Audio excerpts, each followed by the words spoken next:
গ্রাম ছাড়া ওই রাঙা মাটির পথ। আসসালামু আলাইকুম, হ্যালো গাইস, কেমন আছো সবাই? কিভাবে কি বলবো আমি জানি না, ভুল ত্রুটি সব মাফ করে দিও। আমি ব্লগ কখনো করি নাই, আমার ইচ্ছা খুব ব্লগ করার, কিন্তু আমার আসলে ক্যামেরাম্যান মানে রাখতে হয় পায়ে ধরে। আমি যখন পায়ে ধরে একটু ভিডিও করে দেয় মানুষজন আমারে, তখন হেতেরে আমার ভিডিও করে দেয়। আমি প্রচুর ঘুরি, অনেক জায়গায় ঘুরি, কিন্তু আমি ব্লগ করতে পারি না। শুধুমাত্র আমার শাকচুন্নিরা আমার ভিডিও করে দেয় না। আমার শাকচুন্নিরা আমার সাথে থাকলে হেতেও ছবি তুলে দেওয়া লাগে, আমার ভিডিও করে দেওয়া লাগে আমার। তো যাই হোক, গ্রামের বাড়িতে গিয়েছিলাম।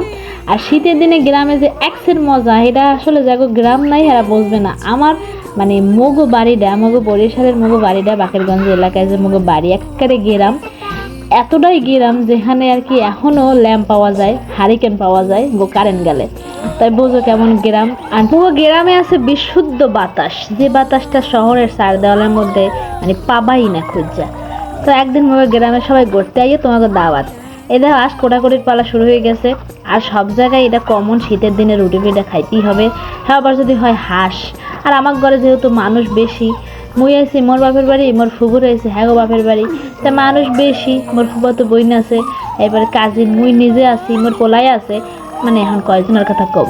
যাই হোক, আমি আসলে বরিশালের ভাষা দিয়ে ব্লগ তেমন দেই না, মাঝে মাঝে দুই একটু দেই। তাই তোমরা শুধু কমেন্ট করো আপু একটু বরিশালের ভাষায় বলো। এই যে নাও, এখন বলে দিলাম দু একটু কথা। আগে আমি যখন স্কুলে পড়তাম, কলেজে পড়তাম, তখন না আমাকে স্কুলের স্যার তারপর মানে ক্লাসের সবাই বলতো একটু বরিশালের ভাষায় কথা বলো। আমার না ভালো লাগতো না, কেমন জানি। এই দেখো আমি খাওয়া দাওয়া করতেছি, কেন করতেছি জানো? আমার খাওয়া দাওয়ার একটা কারণ আছে। কারণটা হলো এই যে, খাওয়া দাওয়ার পরে আমি হাঁসটা করতে বসবো। বলবা তো সবাই বাচ্চা টেসে দেশে হেঁটে করতে বসছো, হাঁস বাসা যে ঝামেলা এটা তোমরা জানো। তো ওই বাসাবাসের মধ্যে নাই, সরাসরি করতে বসি। তো করতে নিয়ে তো যুদ্ধ এক প্রকারের করতেছিলাম। যাই হোক, আশকাটা কিন্তু কোনো ব্যাপার না। তাই বডি আমি ঠেলা দিয়ে একদিকে যায় আর একদিকে, বডি যা ঠিক করে আনলে আস যায় আর একদিকে, পুরো বিরক্তের মধ্যে আসলাম। তবে কুটতে কিন্তু ভালাইছি, বলছো ভাইব না যে কিছু পারি না, সব পারি, খালি মানুষজন দেখলে একটুখানি কুচকাইয়ে যাই। তো এখন এটা এডিট করতেছি, আর হলো হাঁসের মাংস খাইতেছি। এটা হলো মানে বিশেষ একটি ব্যাপার। এখন হাঁসের মাংস দিয়ে ভাতও খাচ্ছি, আর এটা এডিট করতেছি। এটা ছিল হাঁসের গোস্ত। হাঁসে কিন্তু প্রচুর পরিমাণ হাড্ডি বেশি থাকে, মাংস কম থাকে। তো হাঁস দিয়ে রুটি পিঠা খেতে গেলে মাংস খুঁজে পাওয়া যাবে না, শুধু হাড্ডি। এই দুইটা কি বলো পারলে কমেন্ট বক্সে বলো। আমি কিন্তু বুঝতে পারছি, তারপর আমি তোমাদের কাছে জানতে চাইতেছি এই দুইটা কি। এটা লিজেন্ডরা ছাড়া কেউ বলতে পারবে না। তো ফাঁকে চলে গিয়েছিলাম একটু বাহিরের দিকে, দেখে যেদিকে ধান সেদ্ধ করতেছে, সে ঘ্রাণে গেছে। ধান সেদ্ধ কিন্তু একটা ঘ্রাণ আছে। তো গ্রামে এবং যাদের এরকম ধান সেদ্ধরা করে তারা জানে। রান্নার দিকে চলতেছে, আমার দুই ফুফু রান্না করতেছে, তাদেরকে বসিয়ে দিচ্ছে রান্না বাড়ার কাজে। ভাই বোন রান্না করতে পারি না, ভাই রান্না করতে পারি, যেহেতু বড়রা সিনিয়ররা আছে তারাই রান্না করুক। আমার আম্মুর হাতের রান্না আমি খুব পছন্দ করি।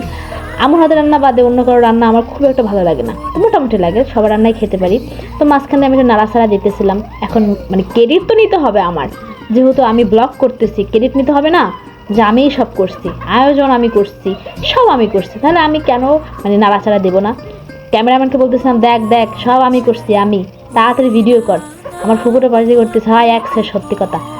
তো সত্যি না ভাই, আমিই তো করছি। এখন দেখবো আমি আরও কি করতে পারতেছি। ঘেমে গেছি, ঘেমে আরও মানে শীতের দিনে চুলার কাছে থেকে এত কাজ করতে করতে আমি ঘেমে গেছি। ও মাই ঘোষ। এখন দেখো তোমাদের লেনা আপু আর কি কি পারে। রুটি পিঠা বানাবো আর রুটি বেলবো না, সেটা হতে পারে না। এই যে দেখো, একদম পারফেক্টভাবে গোল করে বেলেছি। এখন তোমরা কোথা থেকে ভুল ধরবা দেখি তো, কে কোথায় ভুল পাইলা রুটি পিঠার মধ্যে? আমি কিন্তু এক বাসায় 20 থেকে 30টার উপরে রুটি পিঠা খেতে পারি, কারণ রুটি পিঠা আমার এক পছন্দ। বেসিক্যালি আমি ঝাল জিনিসটাই পছন্দ করি। আমার শ্বশুরবাড়ির মানুষও আমাকে বেশিরভাগই ঝাল পিঠা মানে এইসব জিনিসই বানাই খাওয়া। তো এখন আমার ব্লগটা শেষ করব। লাস্টে কি বলতে হবে আমি জানি না। সবাই আমার পেজটাকে সাপোর্ট করে দেবে, একটু ফলো করে দিবাম। আমি চেষ্টা করবো আস্তে আস্তে ব্লগ দেওয়ার। তো সবাই ভালো থাকো, সুস্থ থাকো, আল্লাহ হাফেজ। আর বেশি বেশি ভিডিও দেখো।